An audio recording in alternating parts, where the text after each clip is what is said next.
السلام عليكم ورحمة الله وبركاته.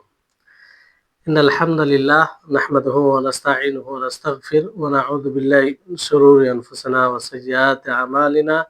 من يهده الله فلا مضل له ومن يضلله فلا هادي له، وأشهد أن لا إله إلا الله وحده لا شريك له، وأشهد أن محمدا عبده ورسوله. أما بعد، رب اشرح لي صدري ويسر لي أمري واحلل عقدة من لساني يفقهوا قولي. رب زدني علما رب زدني علما. اللهم إني أسألك علما نافعا ورزقا طيبا وعملا متقبلا. আল্লাহ তাবারক ওয়া তাআলার অশেষ দয়া যে আজকে আমরা ক্লাসে সকলেই উপস্থিত হয়েছি। আল্লাহ তাআলা আমাদের সকলকে সুস্থ রেখেছেন, এই জন্য আমরা তার সর্বপ্রথম কৃতজ্ঞতা প্রকাশ করব।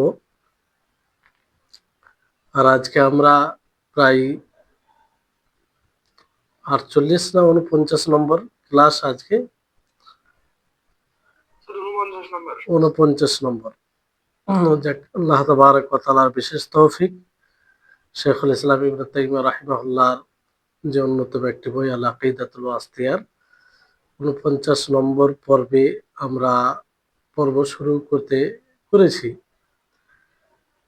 আল্লাহ তাআলা আমাদেরকে ধৈর্যশীল এই বিষয়ে হওয়ার তৌফিক দান করুন ইলম অর্জনে, আর এটা আমাদের কবুল করুন।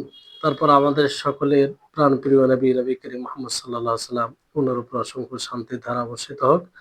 আল্লাহুম্মা সাল্লি আলাইহি আল্লাহুম্মা বারিক আলাইহি। জি, তো আমরা পূর্বের পর্বের শেষে যে কথাটি উঠেছিল যে ইয়াকিন এটা এক স্তরের হয় না, বরং ইয়াকিন বিশ্বাস এটা 3টি স্তর রয়েছে। উলামাগণ এর 3টি স্তর বর্ণনা করেছেন, আর তিনটেই কোরআনুল কারীমে এসেছে।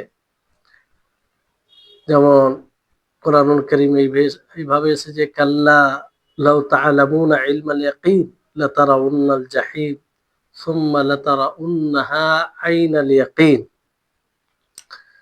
তারপরে আরো হাক্কুল ইয়াকিন ওয়া ইন্নাহু লাহাক্কুল ইয়াকিন এইভাবে এসেছে। তো ইয়াকিনের স্তর 3টি। প্রথম স্তর যেটা হচ্ছে ইলমুল ইয়াকিন, অর্থাৎ স্পষ্ট হয়ে যাওয়া, সুস্পষ্ট হয়ে যাওয়া হৃদয়ের জন্য, মানে হৃদয় থেকে সেটাকে বুঝে নেওয়া, এমন ভাবে বুঝে নেওয়া যে সেটা দেখছে, তাতে কোনো সন্দেহ না থাকা, এটাকে ইলমুল ইয়াকিন বলা হয়। আর দ্বিতীয় স্তর হচ্ছে তার থেকে আরেকটু উঁচু স্তর, সেটা হচ্ছে আইনুল ইয়াকিন। আইনুল ইয়াকিন মানে চক্ষু দ্বারা দেখা, মুশাহাদা করা, চক্ষু স্বচক্ষে দেখে যেটা বিশ্বাস হয় সেটাকে আইনুল ইয়াকিন বলা হয়। তাহলে এটা আরো উঁচু স্তর। তার চেয়ে আরো উঁচু স্তর বলা হয়েছে হাক্কুল ইয়াকিন। হাক্কুল ইয়াকিন এটা সবচেয়ে সর্বোচ্চ স্তর। এটা সরাসরি দেখা এবং সেটাকে অনুধাবন করা, এটা সর্বোচ্চ স্তর। এর উদাহরণ বুঝতে পারবেন যে, যেমন ধরুন যে একটি নদী আছে, আপনি জানেন যে নদীতে পানি আছে, তো এটা কি আপনার, এটা ইলমুল ইয়াকিন। আর সেই নদীর পানিকে আপনি দেখছেন স্বচক্ষে, তাহলে এটা কি, এটা হচ্ছে আইনুল ইয়াকিন। এটা কি আইনুল ইয়াকিন।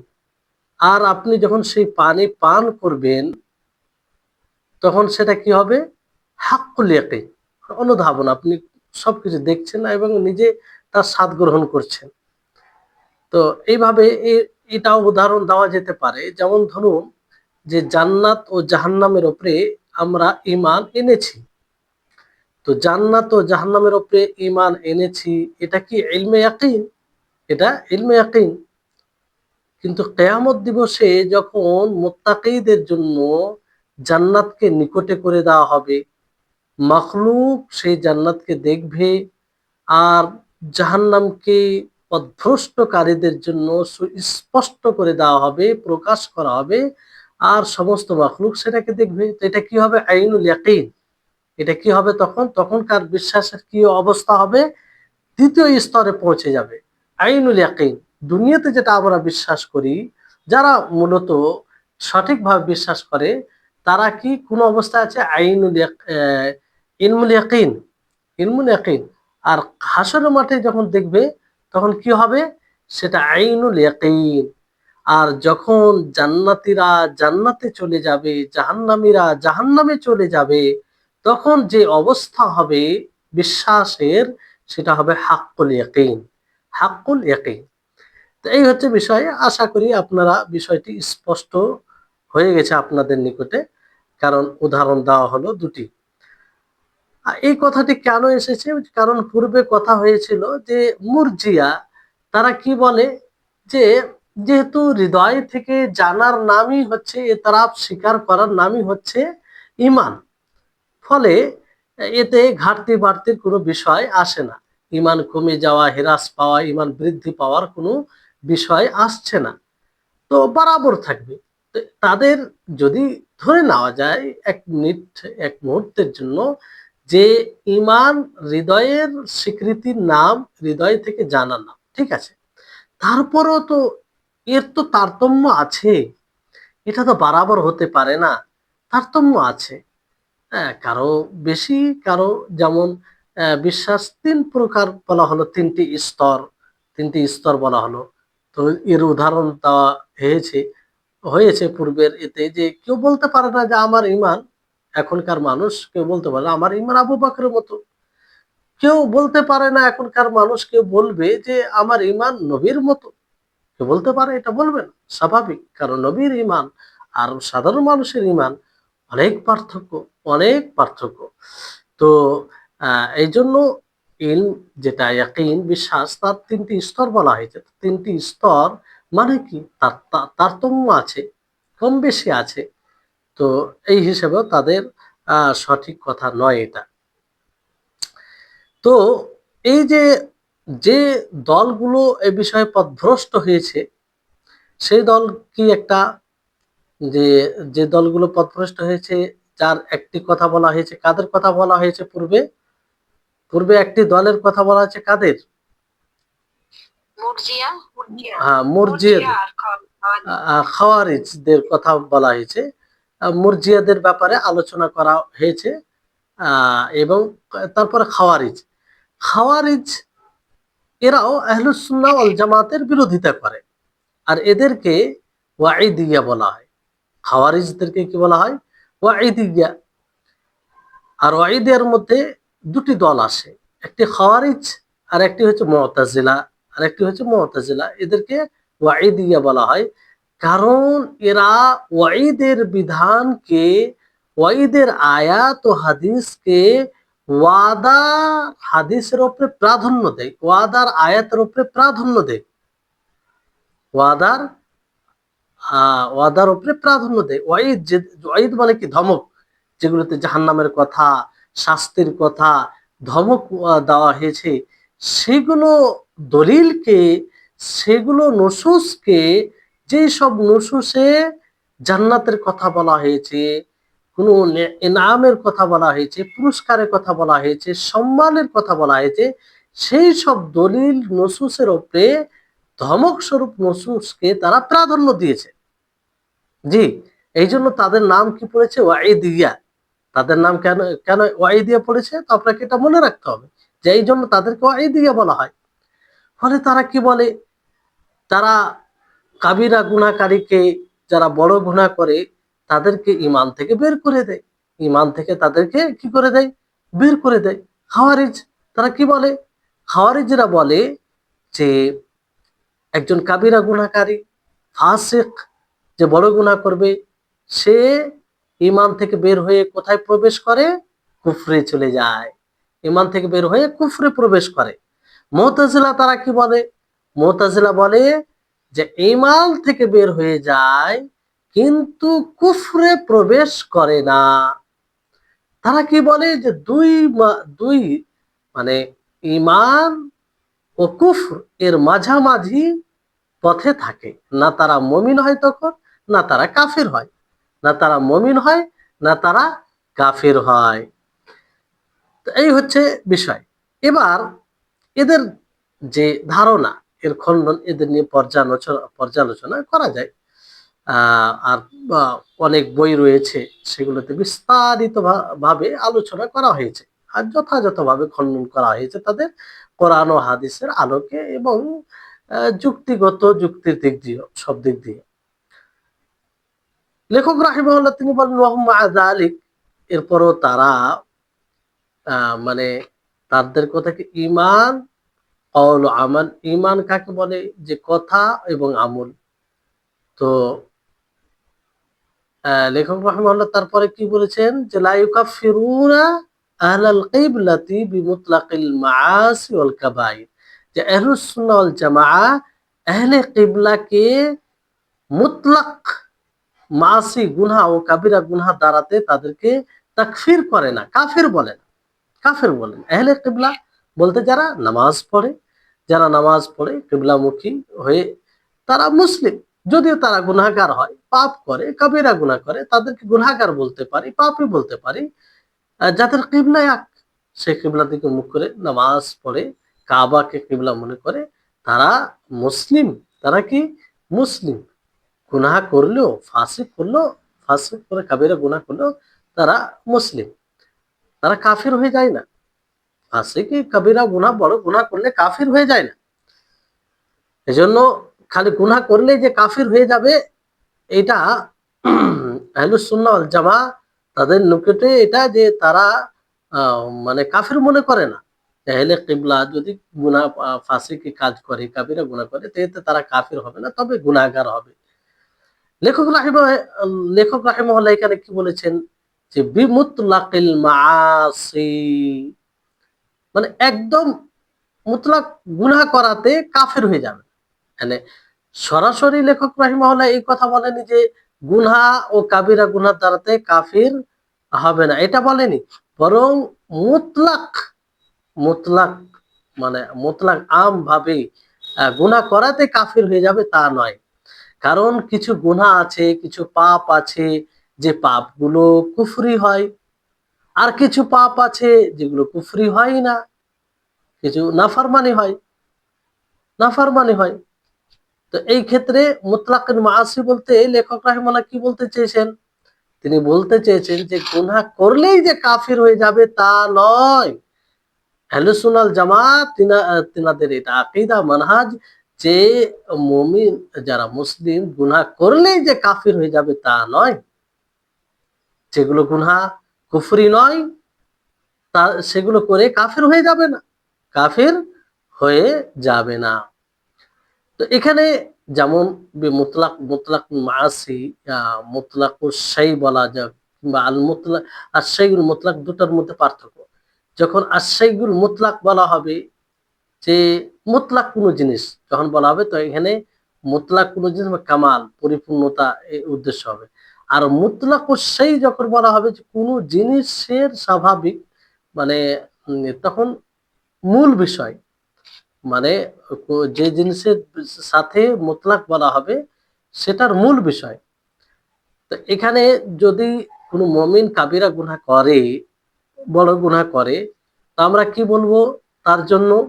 তার জন্য এটাই বলবো, তার কাছে ইমানে, ইমান, আসল ইমানটা আছে, আসল ইমানের শিকড়, ইমানের মূল, সেটা আছে, বিদ্যমান আছে, কিন্তু পরিপূর্ণতা বিলুপ্ত। একজন যদি কাবিরা গুনাহ করে, বড় গুনাহ করে, তো আমরা এতটাই বলতে পারি যে তার কাছে মূল ঈমান আছে, কিন্তু পরিপূর্ণ নয়। পরিপূর্ণ মুমিন যদি হয়, পরিপূর্ণ ঈমান থাকে, তাহলে সে কাবিরা গুনাহ করবে না, সে কাবিরা গুনাহ করবে না। তো কাবিরা গুনাহ করবে না, বিরত থাকবে। যদি ব্যতিক্রম হয়ে যায়, তাহলে সঙ্গে সঙ্গে তওবা করবে। তো এই হচ্ছে বিষয়। তো লেখক রাহিমাহুল্লাহর কথা খুব সূক্ষ্ম কথা, হ্যাঁ, খুব সূক্ষ্ম কথা, এটা বুঝতে হবে। এখানে লেখক রাহিমাহুল্লাহ এই কথা বলে এটা স্পষ্ট করেছেন যে লা ইউকাফিরুনা আহলাল কিবলাতি বিমুতলাকিল মাআসি ওয়াল কাবাইর, যে আহলে কিবলা যারা মুসলিম, যারা কিবলা কিবলা কাবাকে কিবলা মনে করে তাদের তাকফির, তাদেরকে কাফের বলা যাবে না শুধু শুধু গুনাহ করাতে। খালি গুনাহ করলে যে কাফির হয়ে যাবে তা নয়, সব গুনাহতে কাফের হয়ে যায় না, বরং কাফের কোনগুলো তো হয় যেগুলো কুফরি হবে, যেগুলো কুফরি হবে সেগুলো করলে কাফের হয়।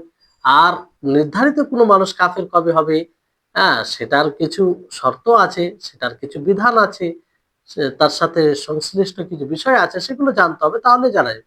আর কারো তাকফির করা কোনো সাধারণ মানুষের কাজ নয়। এই জন্য এর আগে কোর্সে যারা পড়েছেন হয়তো ওই বিষয়ে, এর সাথে রিলেটেড যখনই বিষয় এসেছে বারবার তাগিদ করেছে। আর এই ব্যাপারে আহ, বই পড়ানো হয়েছে আপনাদেরকে, নওয়াকিদুল ইসলাম, সেখানে বিস্তারিত ভাবে আলোচনা করা হয়েছে যে তাকফির এটা সাধারণ মানুষের কাজ নয়, জনসাধারণের কাজ নয়। এগুলো যারা বিশেষ ওলামা গণ, যারা এই ব্যাপারে বিশেষ জ্ঞান রাখে, তারা এই বিষয়ে কথা বলবে।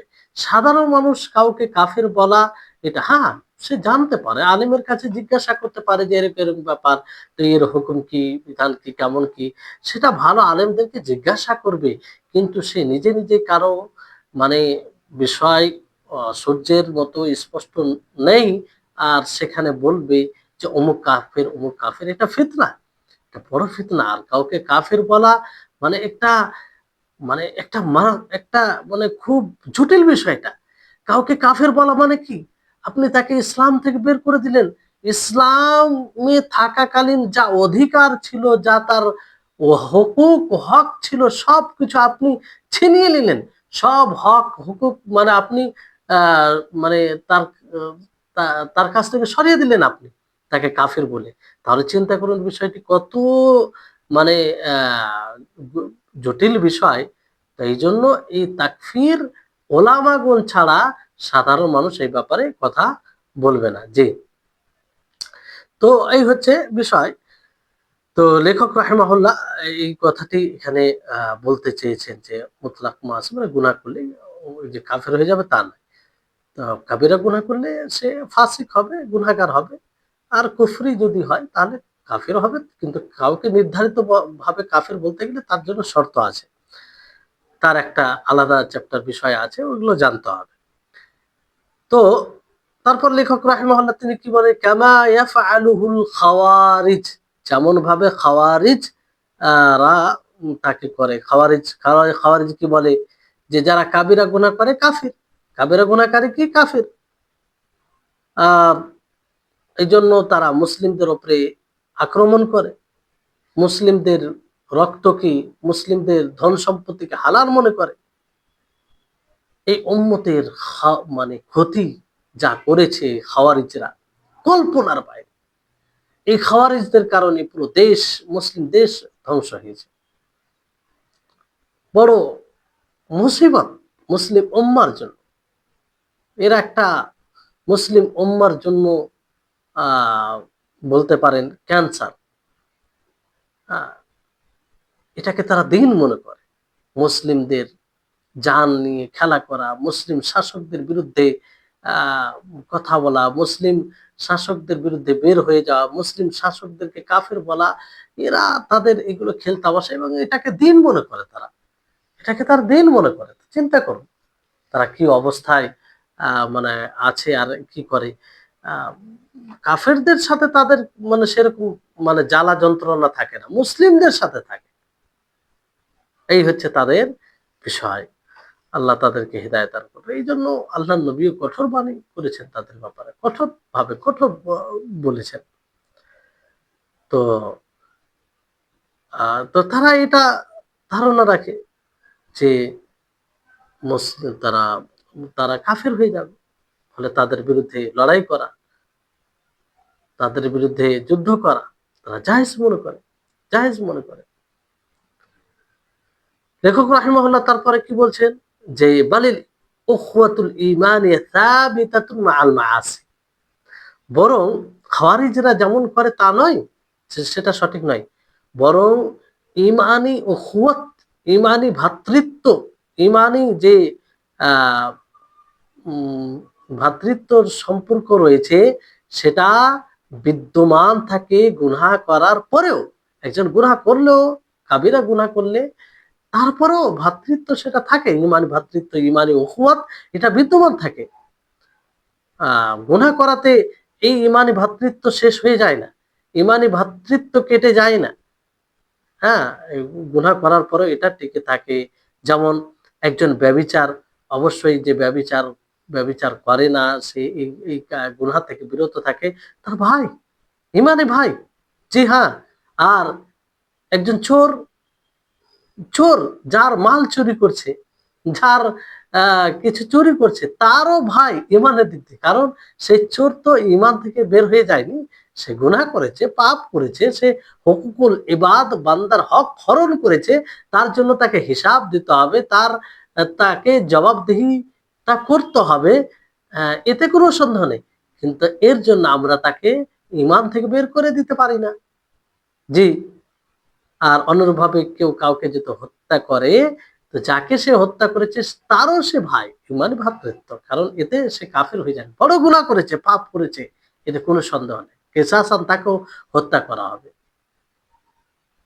যদি ইসলামী রাষ্ট্র থাকে। তাহলে এগুলো ইসলামী রাষ্ট্র যেখানে থাকবে তাদের কাজ, শাসকদের কাজ এইসব মানে হুকুম বাস্তবায়ন করা। ফলে এই মুসলিম আবেগী মুসলিমদেরকে বোঝা উচিত এইসব বিষয়। যতগুলো শাস্তির কথা আছে সেগুলো মুসলিম শাসকের কাজ, যেখানে ইসলাম মানে মুসলিম রাষ্ট্র নেতা রয়েছে এবং ইসলামে আইন চলে, সে তাদের কাজ, তারা এগুলো এগুলো প্রয়োগ করবে। সাধারণ মানুষ এটা করতে পারে না, সাধারণ মানুষ করে এটা আর অশান্তি, আর এতে ফাসাদ রয়েছে, যেটা আহ দেখতে পাচ্ছেন, যেগুলো কিছু বোকা আবেগী মুসলিমদের কারণে এই ইসলাম কিংবা অন্য মুসলিমরা বিপদের সম্মুখীন হচ্ছে, বিপদের সম্মুখীন। আগে পিছিয়ে কিছু বুঝে না, ইসলামের নীতিমালা কিছু বুঝে না, ইসলাম কি বললো, কোনটা হুকুম কাদের জন্য, কোনটা কে কি করবে, এগুলো কিছু না। এক কোরআনে আছে করতে হবে, আল্লাহর হুকুম করতে হবে, কিন্তু সেই হুকুমটা কাদের জন্য? আমরা তো নবীর জীবনী দেখতে পারি। নবী সাল্লাল্লাহু আলাইহি ওয়াসাল্লাম আম ভাবে সাহাবায়ে কেরাম কি কিছু জিনিস ব্যভিচার করেছে, কোন সাহাবী কি কোনো কাউকে ব্যক্তিগতভাবে শাস্তি দিয়েছে? কেউ চুরি করেছে, কেউ ব্যক্তিগতভাবে কারো কেউ হাত কেটেছে, এরকম কেউ মানে উদাহরণ দেখাতে পারবে? পশ্চিম কালো এরকম উদাহরণ দেখাতে পারবে না যে ব্যক্তিগতভাবে কেউ একজন চোর চুরি করেছে আর সে তার হাত কেটে নিল, না। কোন জায়গাতে এরকম উদাহরণ আপনি দেখাতে পারবেন না পূর্বের সালাফদের জীবনীতে। বরং রাষ্ট্রনেতা, যেখানে যে নেতা, তারা এগুলো কাজ করেছে। তো এগুলো বুঝতে হবে। আর না বুঝার ফলে সবাইকে এর কারণে মুসিবতের সম্মুখীন হতে হচ্ছে। তো এই হচ্ছে বিষয়। তো লেখক রাহিমাহুল্লাহ তিনি দলিল দিয়েছেন যে গুনাহ করার পরেও ইমানি ভ্রাতৃত্ব, ইমানি সম্পর্ক, ইমানি অখুয়াত এটা বিদ্যমান থাকে। এটা কি থাকে? বিদ্যমান থাকে। আল্লাহ তাবারক ওয়া তাআলা কি বলেন? যেমন কিসাসের আয়াতে বলেন, ফামান উফিয়া লাহু মিন আখিহি শাইউন ফাত্তিবাউম বিল মারুফ। বাকারা, সূরা বাকারার আয়াত নম্বর 178। তো এখানে কিসাসের আয়াত। আল্লাহ তাআলা কি বলেন পূর্বে, ইয়া আইয়ুহাল্লাযিনা আমানু কুতিবা আলাইকুমুল কিসাস ফিল কাতলা, যে হে মুমিনগণ তোমাদের উপরে ফরজ করা হয়েছে কিসাস, হত্যা, যে হত্যা করবে তার উপর। তো ওই আয়াতে একটি মানে আয়াতের অংশ রয়েছে, ফামান উফিয়া লাহু মিন আখিহি শাই, যে তো তার ভাইয়ের পক্ষ থেকে যদি মাফ করে দেওয়া হয়, যাকে মাফ করে দেওয়া হয়, তো ভাই বলা হচ্ছে মাকতুল, যাকে হত্যা করা হয়েছে তার ভাই, মানে যে হত্যা করেছে তাকে, তার তার ভাইকে মাকতুল। তো হত্যা করার পরেও আল্লাহ তাআলা ভাই বলেছেন যে তার ভাইয়ের পক্ষ থেকে যদি মাফ হয়, তো ইমানি ভ্রাতৃত্ব বিদ্যমান আছে বলেই তো আল্লাহ তাআলা এটা বললেন। তো এখানে স্পষ্ট যে কাবিরা গুনাহ করাতে কেতাল করা, এটা কাবিরা গুনাহ, এটা কাবিরা গুনাহ, বড় গুনাহ। তো এই বড় গুনাহ করেতে কাফির হবে না, এটা স্পষ্ট। কাফির যদি হয়ে যেত তাহলে এখানে মাকতুলের ভাই আল্লাহ তাআলা বলতেন না, কাতিলকে মাকতুলের ভাই, মানে কাতিল যে হত্যাকারীকে, যাকে হত্যা করা হয়েছে তার ভাই বলতো না। কারণ হত্যা করা এটা কাবিরা গুনাহ, বড় গুনাহ। ফলে এটা থেকে স্পষ্ট হয় যে কাবিরা গুনাহ করলেই যে কাফের হবে না, হবে না। এজন্য বলা হয় যে খাওয়ারিজদের ঈমান বেলুনের মতো। হ্যাঁ? বেলুন আপনি ফুলাচ্ছেন, ফুলাচ্ছেন, ফুলাচ্ছেন, একটু কিছু লাগলে ফুটে যায়। শেষ। তার কোনো থাকে না। ঐরকম খাওয়ারিজদের ঈমান। আমল করছে, করছে, করছে, কোথাও গুনাহ হবে, মিথ্যা কথা বলল, শেষ। ঈমান নেই। ঈমান বিলুপ্ত। খালিদ মোখাল্লাদ ফিন্নার হয়ে গেল। মোখাল্লাদ ফিন্নার হয়ে গেল। চিন্তা করুন যে কত ভয়ংকর আকীদা একটা। কত ভয়ংকর আকীদা। দ্বিতীয় দলিল কি? আল্লাহ তাবারাক ওয়া তাআলা কি বলেন? ওয়াইন তাইফাতানি মিনাল মুমিনিনা ইকতাতালু ফাআসলিহু বাইনাহুমা ফাইন বাগাত ইহদাহুমা আলাল উখরা ফাকাতিলু আল্লাতী তাবগি হাত্তা তাফিআ ইলা আমরিল্লাহ ফাইন ফাআত ফাআসলিহু বাইনাহুমা বিল আদল ওয়া আকসিতু ইন্নাল্লাহা ইউহিব্বুল মুকসিতিন ইন্নামাল মুমিনুনা ইখওয়া ফাআসলিহু বাইনা আখাওয়াইকুম। চমৎকার একটি দলিল। আর সুস্পষ্ট এখানে বুঝতে পারবেন সহজেই। এখানে আল্লাহ তাবারক ওয়া তাআলা কি বলেন? যে মুমিনদের মধ্যে ২ টি দল যারা এক অপরের সাথে কেতাল করেছে। মুমিনদের ২ টি দল তারা কেতাল করেছে, যুদ্ধ করেছে, লড়াই করেছে, এক অপরকে হত্যা করেছে। তো হত্যা এক অপরকে হত্যা করার পরেও আল্লাহ তাআলা কি বলছেন? ওয়া ইন তাইফাতানি মিনাল মুমিনিন, যে মুমিনদের ২ টি দল এক অপরকে হত্যা করেছে, তারপরে মুমিন বলেছেন আল্লাহ তাআলা। এটা কার পক্ষ থেকে? আল্লাহ তাআলা বলছেন মুমিন। তো যদি কাফের হয়ে যেত, কাফির গুনাহ করাতে, তো আল্লাহ তাআলা মুমিন কেন বলতেন এদেরকে? বলতেন ওয়াইন তাইফাতান মিনাল কাফিরিন। জি, কিন্তু এটা নয়। ওয়াইন তাইফাতান মিনাল মুমিনিনা ইকতাতালু, যে মুমিনদের ২ টি দল যারা আপোষে লড়াই করেছে, ফাআসলিহু বাইনাহুমা, তাদের মাঝে সংশোধন, তাদের ২ জনের ২ দলের মাঝে সংশোধন করো। ফাইন বাগাত, যদি এই ২ দলের মধ্যে কেউ অন্যের উপরে বাড়াবাড়ি করে, তো তাদের সাথে যুদ্ধ করো যারা বাড়াবাড়ি করছে, অতক্ষণ পর্যন্ত যতক্ষণ পর্যন্ত তারা আল্লাহর হুকুমের, আল্লাহর বিধানের দিকে ফিরে না আসে। যদি ফিরে আসে তাহলে সংশোধন করো ন্যায়ের সাথে, ইনসাফের সাথে। আর ইনসাফ করো, ন্যায় করো। আল্লাহ তাআলা ন্যায় ইনসাফকারীকে পছন্দ করেন, ভালোবাসেন। তারপর আল্লাহ তাআলা কি বলেন? ইন্নামাল মুমিনুনা ইখওয়া, যে মুমিন ভাই ভাই। ফাসলিহু বাইনা আখাওয়াইকুম, তো তোমাদের ভাইদের মাঝে সংশোধন করো। তাহলে এটা স্পষ্ট দলিল যে যদি কাবিরা গুনাহতে কেউ কাফির হয়ে যেত, তাহলে আল্লাহ তাআলা তাদেরকে মুমিন বলতেন না। মুমিন বলতেন না। আয়াতের শেষ দিকে অন্য, তারপরে আয়াতে আল্লাহ তাআলা কি ইন্নামাল মুমিনুনা ইখওয়া, যে মুমিন এক অপরের ভাই। আর তো অতএব তোমরা তোমাদের ভাইদের মাঝে সংশোধন করো, ইসলাহ করো। তাই হচ্ছে বিষয়। এই আয়াতে স্পষ্ট দলিল রয়েছে। হুম। তো যেমন ধরুন যে আপনি যদি কোনো এমন ব্যক্তির পাশ দিয়ে যান, যে ব্যক্তি কাবিরা গুনাহ করে, বড় গুনাহ করে, তো সেক্ষেত্রে যদি ধরেন যে ইসলাম নিয়ে আসে, মানে য কাবিরা গুনাহ যে করে, বড় গুনাহ করে, আপনি তার পাশ দিয়ে যদি অতিক্রম হন, তাহলে আপনি তাকে সালাম করবেন। কারণ আল্লাহ নবী মুহাম্মদ সাল্লাল্লাহু আলাইহি সাল্লাম একজন মুসলিম আরব মুসলিমদের উপরে, একজন মুসলিমের আরেক মুসলিমের উপরে যে হক রয়েছে, অধিকার রয়েছে, সেটার মধ্যে বর্ণনা করেছেন যে ইদা লাকিতাহু ফাসাল্লিম আলাইহি, যখন তুমি তার সাথে সাক্ষাৎ করবে তাকে সালাম করো। তো সালাম দিবে, যদিও কাবিরা গুনাহ করে সালাম দেবে, কারণ সে মুসলিম, সে কাফের হয়ে যায়নি। যতক্ষণ পর্যন্ত মুসলিম থাকবে তাকে সালাম দিতে হবে। হ্যাঁ, যদি তাকে সালাম না দেওয়াতে, তার সাথে কথা না বলাতে কোনো মাসলেহাত থাকে, কোনো তার উপকারিতা থাকে, কিংবা অন্য মানুষের উপকারিতা থাকে, তো সেটা ভিন্ন বিষয়। সেটা পৃথক একটা অবস্থা। কিন্তু বাস্তবে মাসলেহাত, উপকার থাকতে হবে। যেটা শরীয়তের দৃষ্টিতে সেটাকে মাসলেহাত মনে, উপকার মনে করা হবে। যেমন কাব বিন মালিক, তার ২ জন সাথী যারা তবুক যুদ্ধ থেকে পিছে সরে গিয়েছিল, তাদেরকে আল্লাহ নবী কি করেছিলেন? বাইকট করেছিলেন। বাইকট বলতে তাদেরকে হাজির করেছিলেন। আল্লাহ নবী কথা ৫০ দিন পর্যন্ত তাদের সাথে মানে কথা বলেন। আ এমনকি আল্লাহ তাআলা তওবা কবুল করলেন তাদের, তখন সবকিছু ঠিকঠাক হলো। তো এটা মাসলাহাত ছিল। এটা মাসলাহাত ছিল। আর আল্লাহ তাআলা আল্লাহ নবী মুহাম্মদ সাল্লাল্লাহু আলাইহি ওয়াসাল্লাম তিনি ওহীর মাধ্যমে এটা করেছিলেন। তো বিষয়টি হচ্ছে যে এই ছাড়া, মাসলাহাত ছাড়া আপনি কাবিরা গুনাহ করলে সালাম দিতে হবে। সালাম দিতে হবে। জি, যেমন ধরেন মাসলাহাত বলতে যেমন বেদাত, বিদআতি এমন রয়েছে যে বিদআতি কাজ করে, বিদআতের দিকে আহ্বান করে। তো তাকে প্রকাশ্যভাবে না সালাম দেওয়া, এটা আ এটা সালাফদের একটা রীতিনীতি, মানহাজ। তার কারণ কি? মাসলাহাত কি এখানে?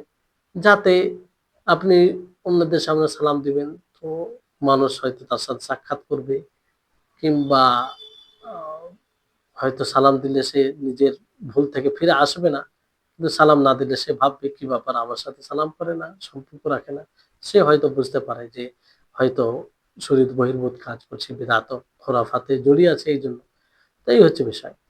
তো এইরকম ব্যক্তি, আপনি কি পুরোপুরি তাদেরকে ভালোবাসবেন না পুরোপুরি অপছন্দ করবেন এটা নয়। মানে যে যেমন যতটা ঈমানের উপর আছে সেই অনুযায়ী আপনি তাকে ভালোবাসবেন। মানে ঈমান বলতে হৃদয়ের খবর তো আমরা মানুষকে বলতে পারে না।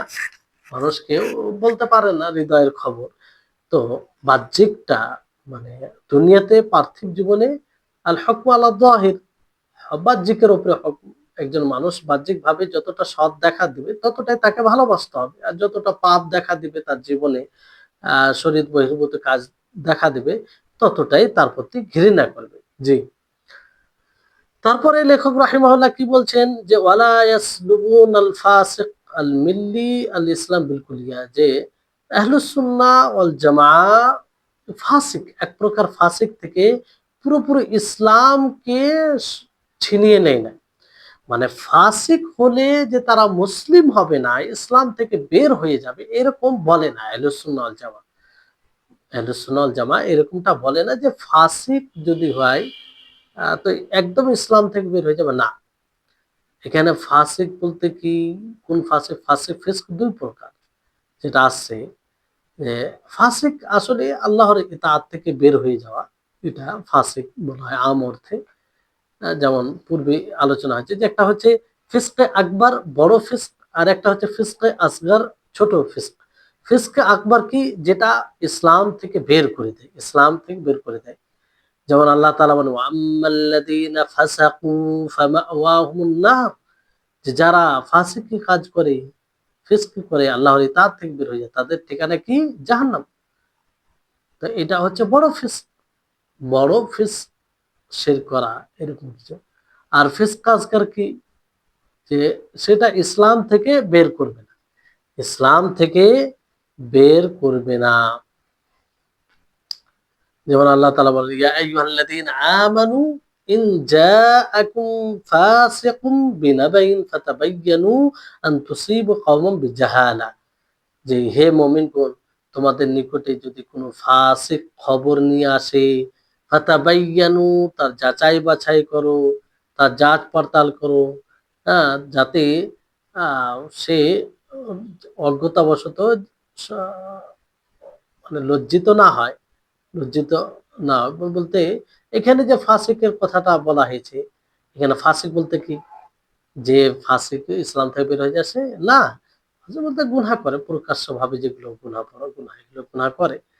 তো এইরকম ধরনের ফাসিকের কথা এখানে বলা হয়েছে। জি। আর উপরে যে ফাসিকের কথা ওয়াম্মাল্লাযীনা ফাসাকু ফামাওয়াহুমুন নার, সূরা সাজদার ২০ নম্বর আয়াত। এখানে ফাসিক বলতে বড় ফিস্ক, যেটা থেকে ইসলাম যেটা দ্বারা ইসলাম ধ্বংস হয়ে যায়। তো ফাসিক ইসলাম থেকে বের হয় না। আ যেটা ফাসিকে মিল্লি বলা হয় আরকি, ফাসিকে মিল্লি। মানে কাবিরা গুনাহ করে, বড় গুনাহ করে গুনাহগার হয়। অথবা ছোট গুনাহ বারবার করতে থাকে। ছোট গুনাহ যদি কেউ বারবার করে তাহলে এটা কাবিরাতে পরিণত হয়ে যায়। বড় গুনাহতে পরিণত হয়ে যায়। এজন্য লেখক রাহমাহুল্লাহকে মিল্লি বলেছে। মিল্লি মানে যেটা মিল্লাতের দিকে নিসবত করা হবে। মানে বের হবে না, ইসলাম থেকে বের হবে না। তো আহলুস সুন্নাহ ওয়াল জামা তিনি ফাসিক, আহলুস সুন্নাহ ওয়াল জামা ফাসিক মিল্লি থেকে ইসলামকে বের করায়নি, বের করেনি বলতে ফাসিক মিল্লি যারা হবে তারা মুসলিমই হবে, তারা কাফের হবে না, গুনাহগার হবে, কিন্তু তারা ইসলামের আওতায় থাকবে। এই জন্য তারা এটা ফাসিক মিল্লির ব্যাপারে বলে না যে এরা মুসলিম নয়, এরকম ধরনের কথা বলে না। কি বলে যে এ মুসলিম কিন্তু নাকিসুল ইসলাম, নাকিসুল ইমান, যে ইসলাম তার দুর্বল কিংবা ইমান তার দুর্বল, তার ইসলাম দুর্বল অথবা ইমান দুর্বল, এরকম ভাবে বলে। তারপরে লেখক রাহিমাহুল্লাহর কথা কি, ওয়ালা ইয়াখলুদুনা ফিন্নার, যে ইউখাল্লাদুনা ফিন্নার, যে তারা জাহান্নামে চিরস্থায়ী থাকবে না। ফাসিক, যে ফাসিক মিল্লি, যে এমন গুনাহ পাপ প্রকাশ্যভাবে করেছে যেটা দ্বারা ইসলাম থেকে বের হবে না, কিন্তু গুনাহ, কাবিরা গুনাহ, তো এই ধরনের ফাসিক জাহান্নামে স্থায়ী থাকবে না, জাহান্নামে স্থায়িত্বভাবে থাকবে না, বরং তার গুনাহ অনুযায়ী, তার পাপ অনুযায়ী সে জাহান্নামে থাকবে। যেমন মুতাজিলা বলে দুটি বিষয়ের ক্ষেত্রে, যে মুতাজিলা কি করে, ইসলামকে ছিনিয়ে নেয়, ইসলামকে বের করে দেয় মুতাজিলা, ইসলামকে আর জাহান্নামে চিরস্থায়ী মনে করে। যদিও তাদেরকে মুতলাকভাবে কাফের বলে না, কিন্তু মুতাজিলার ধারণা যে কেউ যদি কাবিরা গুনাহ করে, কেউ যদি কাবিরা গুনাহ করে, বড় গুনাহ করে, তাহলে সে চিরস্থায়ী জাহান্নামে, চিরস্থায়ী জাহান্নামে, কিন্তু তাকে তারা কাফের বলে না। জি, এটা মুতাজিলাদের ধারণা। তো এটারই খণ্ডন করা হয়েছে। লেখক রাহিমাহুল্লাহ বলেন যে না, তারা জাহান্নামে স্থায়িত্বভাবে থাকবে না। তারপর লেখক রাহিমাহুল্লাহ কি বলছেন, বালিল ফাসিক ইয়াদখুলু ফি ইসমিল ঈমান মুতলাক, বরং ফাসিক মুতলাক ঈমানে অন্তর্ভুক্ত হবে, মানে ফাসিকের মধ্যে যে ঈমান রয়েছে, মূল ঈমান, সেটার অন্তর্ভুক্ত হবে। মুতলাক যখন মুমিন বলা হচ্ছে, সেও তার অন্তর্ভুক্ত হবে। জি, যেমন ধরুন মুতলাক ঈমান, মুতলাক ঈমান, মুতলাক ঈমানের মধ্যে ফাসিক, আদিল, আহ, সবাই এর মধ্যে চলে আসবে, দুটোই, উভয়টা চলে আসবে। তারপরে লেখক রাহিমাহুল্লাহর কথা কি, যে ফাতাহরিরু রাকাবাতিন মুমিনা, যেমন আল্লাহ তাআলার বাণী, যে ফাতাহরিরু রাকাবাতিন মুমিনা, কি করতে হবে, একজন মুমিন গোলাম স্বাধীন করতে হবে, তার স্বাধীন করতে হবে। তো এখানে রাকাবাতি মুমিনা, মুমিন গোলাম, তো মুমিন বলতে এখানে ফাসিকও চলে আসবে, ফাসিকও চলে আসবে। ফলে কেউ যদি এমন গোলামকে ক্রয় করে যে ফাসিক, মানে কাবিরা গুনাহ করে, ফাসিক, আর তাকে ক্রয় করে, ফাসিক গোলামকে ক্রয় করে ফের কাফারা হিসাবে তাকে স্বাধীন করে দেয়, কাফারা হিসাবে তাকে স্বাধীন করে দেয়, তো এটা যথেষ্ট হবে। কারণ, কেন যথেষ্ট হবে, কারণ সে মুমিনের মধ্যেই পড়ে, মুমিনের মধ্যেই পড়ে, কিন্তু নাকিসুল ঈমান, নাকিসুল ইসলাম, মুমিনের মধ্যে সে পড়ে। তো ফাতাহরির রাকাবাতি মুমিনা বলতে এখানে ফাসিক এবং গায়র ফাসিক উভয়টাকে শামিল করে। তারপরে লেখক রাহিমাহুল্লাহ কি বলছেন, যে ওয়াকাদ লা ইয়াদখুলু ফি ইসমিল ঈমান মুতলাক, আর কখনো ঈমান মুতলাক নামে এটা আসে না, মানে ঈমানের শুধু নামে। আল্লাহ তাআলা কি বলেন, আল্লাহ তাআলা বলেন, ইন্নামাল মুমিনুনা আল্লাযীনা ইযা যুকিরাল্লাহু ওয়াজিলাত কুলুবুহুম ওয়া ইযা তুলিয়াত আলাইহিম আয়াতুহু যাদাতহুম ঈমান, যে মুমিন যাদের যখন আল্লাহকে স্মরণ করা যায় তাদের সামনে, তো তাদের হৃদয় ভয়ভীত হয়ে যায়, এবং তাদের সামনে যখন তার আয়াত পাঠ করা হয়, তাদের ঈমান বৃদ্ধি পায়, তাদের ঈমান বৃদ্ধি পায়, তাদের ঈমান কি পায়, বৃদ্ধি পায়।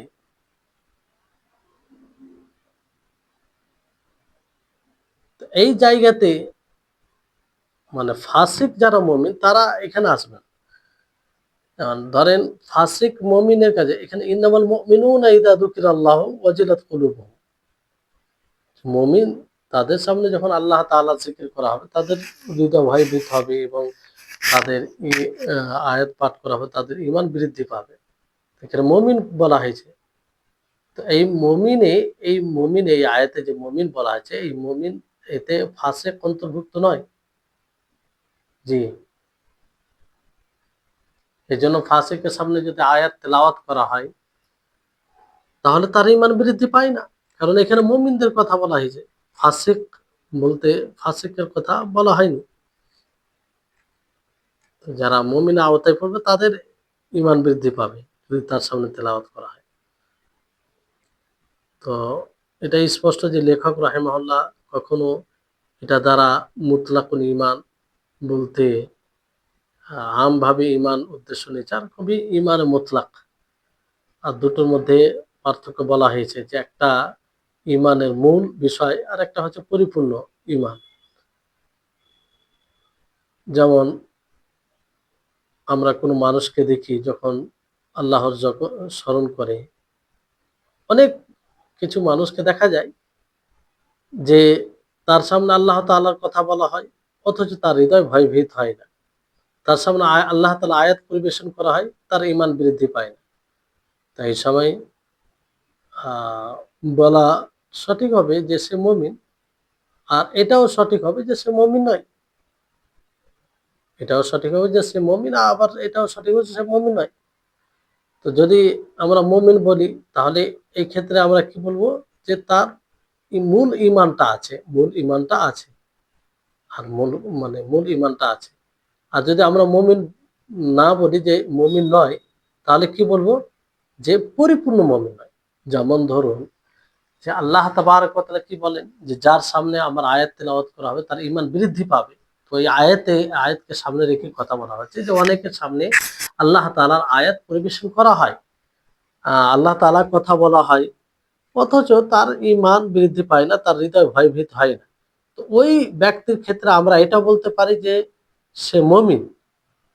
আর সেখানে এটাও বলতে পারি যে সে মুমিন, আর এটাও বলতে পারি যে সে মুমিন নয়। কিন্তু যখন আমরা মুমিন বলবো তখন কি উদ্দেশ্য হবে যে আসল ঈমানটা আছে, কিন্তু পরিপূর্ণ ঈমান নেই। আর যখন আমরা বলবো মুমিন নেই, মুমিন নয় সে, তাহলে কি উদ্দেশ্য হবে যে পরিপূর্ণ মুমিন নয়, পরিপূর্ণ মুমিন নয়। জি, তারপরে লেখক রাহিমাহুল্লাহ নবী সাল্লাল্লাহু আলাইহি ওয়াসাল্লামের একটা হাদিস নিয়ে এসেছেন, লা ইয়াজনি যানি হিনা ইয়াজনি ওয়া হুয়া মুমিন, যে একজন ব্যভিচারী সে ঈমান অবস্থায় ব্যভিচার করে না। একজন চোর সে ঈমান অবস্থায় চুরি করে না। চোর চুরি করে না, যখন সে চুরি করে আর সে মুমিন হবে। বলতে মুমিন অবস্থায় সে চুরি করে না। যখন চুরি করে তার ঈমান থাকে না। কিংবা ব্যভিচার করে তার ঈমান থাকে না ওইভাবে। আর মুমিন অবস্থায় মদ পান করে না। অনুরূপভাবে আহ যে মাল ছিনতাই করে না, মুমিন অবস্থায় কারো মাল লুটপাট ছিনতাই করে না। তো এটা উদাহরণ, এটা ঈমানের দ্বিতীয় উদাহরণ, যা দ্বারা এখানে মুতলাক ঈমান, ঈমানে মুতলাক উদ্দেশ্য, অর্থাৎ পরিপূর্ণ, অর্থাৎ একজন যখন কেউ ব্যভিচার করে তো ব্যভিচার করার সময় সে পূর্ণ মুমিন হয় না। একজন চোর চুরি করে তো চুরি করার সময় সে পূর্ণ মুমিন হয় না। একজন কেউ কারো মাল ছিনিয়ে নেয় তো ওই সময় সে পূর্ণ মুমিন হয় না। একজন কেউ মদ পান করে তো ওই সময় সে পূর্ণ মুমিন হয় না। জি, পূর্ণ মুমিন হয় না। এই জন্য এখানে কি বলা হয়েছে, রাসূল সাল্লাল্লাহু আলাইহি ওয়াসাল্লাম কি বলেছেন, লা ইয়াজনি যানি হিনা ইয়াজনি ওয়া হুয়া মুমিন, যে একজন ব্যভিচারী ঈমান অবস্থায় ব্যভিচার করে না। তো এখানে ঈমান অবস্থায় ব্যভিচার করে না, পরিপূর্ণ ঈমান রেখে ব্যভিচার করে না, এটা উদ্দেশ্য। জেনা করার সময় পরিপূর্ণ ঈমান থাকে না।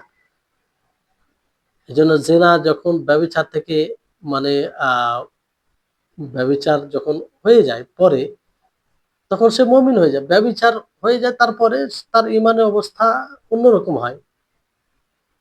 তারপরে হয়তো আল্লাহর ভয় আসে, আর সে তওবা করে এবং আল্লাহ তাআলা সে তওবা কবুল করে। জি।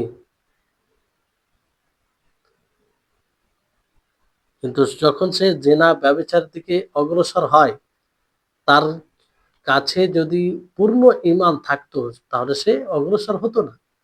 পূর্ণ ঈমান থাকলে ব্যভিচার দিকে অগ্রসর হতো না। ঈমান দুর্বল আছে বলেই সেদিকে ধাবিত হয়েছে। তো এখানে এই যে নবী সাল্লাল্লাহু আলাইহি ওয়াসাল্লাম কি বলে, হিনা ইয়াজনি, যখন সে ব্যভিচার করে, ব্যভিচার করার অবস্থায়, মানে এখানে ব্যভিচার করা পূর্বেরও কথা বলা হয়নি, পরেরও কথা বলা হয়নি। কারণ ব্যভিচার যখন করবে তখনকার অবস্থা পূর্বের অবস্থা থেকে পৃথক। পূর্বে তার ঈমান ছিল, মানে, আর যখন ব্যভিচার করে তখন ওইভাবে তার ঈমান নেই তার মধ্যে। আর পরেও যে অবস্থা হবে, সে যে ব্যভিচারের অবস্থার মতো হবে না, সেটা ঈমান একটু বেড়ে যাবে। আর কিন্তু ওই সময় একদম ঈমান দুর্বল থাকে বলে ওই কাজটা হয়। জি। এই জন্য মানুষ যতক্ষণ না, মানে, কি করবে, অশ্লীল কাজ করবে না, অশ্লীল কাজ যখন করবে মানে তার ঈমান দুর্বল রয়েছে।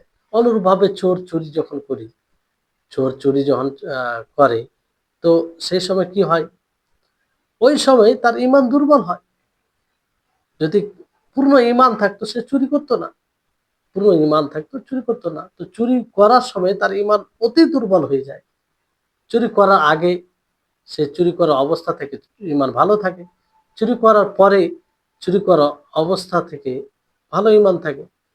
এই জন্য পূর্ণ মমিন হওয়া, পূর্ণ মমিন যদি হয় তাহলে সে চুরি করবে না। তার মানে সে সময় তার ঈমানটা একদম কমে যায়।